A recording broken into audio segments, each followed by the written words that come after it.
आज मैं आपको एक बड़ी इंटरेस्टिंग चीज बताता हूँ, खासकर उन लोगों के लिए जो स्टॉक मार्केट में पैसा इन्वेस्टमेंट करते हैं। अगर आप हर मार्केट क्रैश में बाय द डिप कर रहे हो, इसका मतलब जब स्टॉक नीचे जाता है किसी भी कारणों से, तो आप सोचते हो कि स्टॉक अब नीचे जा चुका है, अब वो सस्ता हो चुका है और उसको हम खरीद सकते हैं ताकि फ्यूचर में आने वाले टाइम में 2-4 महीने में तो जब उसके दाम बढ़े तो हम प्रॉफिट में एग्जिट कर लें। बट अब आपको शायद थोड़ा सा केयरफुल रहने की जरूरत पड़ेगी। सिचुएशन अब बड़ी खराब हो चुकी है। ऑयल प्राइसेस आपको पता है ऊपर जा रहे हैं, रुपी की वैल्यू बड़ी कम हो रही है, मतलब रुपी वीक हो रहा है, और मिडिल ईस्ट में जो टेंशन है वो कॉन्टिन्यूसली बढ़ रही है और इसका जो डायरेक्ट इंपैक्ट है वो इंडिया की इकोनॉमी पर भी पड़ रहा है। देखो, इंडिया बाहर से ऑयल खरीदता है, अगर ऑयल महंगा होगा इसका मतलब है हमारा ट्रांसपोर्टेशन भी महंगा होगा, कंपनीज का कॉस्टिंग बढ़ेगा, कंपनीज का सामान महंगा होगा और इवेंचुअली ये सारा का सारा जो बर्डन है वो किस पर आएगा, वो आम आदमी पे आएगा। मतलब हमें अपनी पॉकेट से ज्यादा स्पेंड करना पड़ेगा और इस तरह आम आदमी की जो लाइफ है वो एक्सपेंसिव हो जाएगी।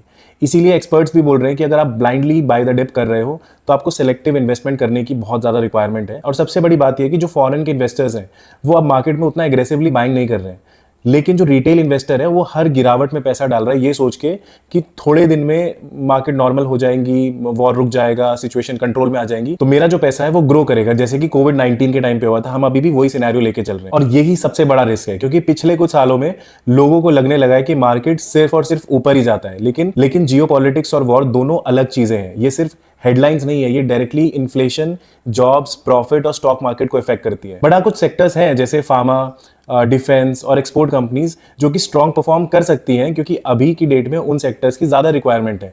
लेकिन अगर ओवरऑल मार्केट को हम देखें तो इजी मनी बनाने वाला जो फेज है वो मेरे को खत्म होते दिख रहा है। तो अगर आप बिगिनर है, इन्वेस्टमेंट में नए नए आए हैं और ज्यादा आपको नॉलेज नहीं है, ना तो फंडामेंटली आप किसी स्टॉक को एनालाइज कर पाते हो या टेक्निकली इतना ज्यादा आप नहीं उसको एनालाइज कर पाते हो, तो अभी की डेट में आपको बड़ा संभलने की जरूरत है। क्योंकि कोई भी स्टॉक अगर आप नीचे गिरता हुआ देख रहे हो और सोच रहे हो कि इसको मैं बाय कर लेता हूँ और फ्यूचर में जाके मैं इसको बेच दूंगा और मेरे को अच्छा खासा प्रॉफिट होगा, तो ये सबसे बड़ी गलती कर रहे हो इस समय आप। मुझे बहुत से लोग मैसेजेस करते हैं कि हमें कोई स्टॉक बता दीजिए, हमें कुछ म्यूचुअल फंड्स के, बट ऐसा कुछ भी नहीं होता है। आपको खुद की रिसर्च करनी पड़ती है, खुद की एनालिसिस करनी पड़ती है, तब जाके एक अच्छा स्टॉक मिलता है। अगर आपको ये चीज़ें सीखनी है, फंडामेंटल एनालिसिस, टेक्निकल एनालिसिस, ये सब चीज़ें सीखनी है, तो आप मुझे डीएम कर सकते हो, तो मैं आपको गाइड कर सकता हूँ उसके बेस पे।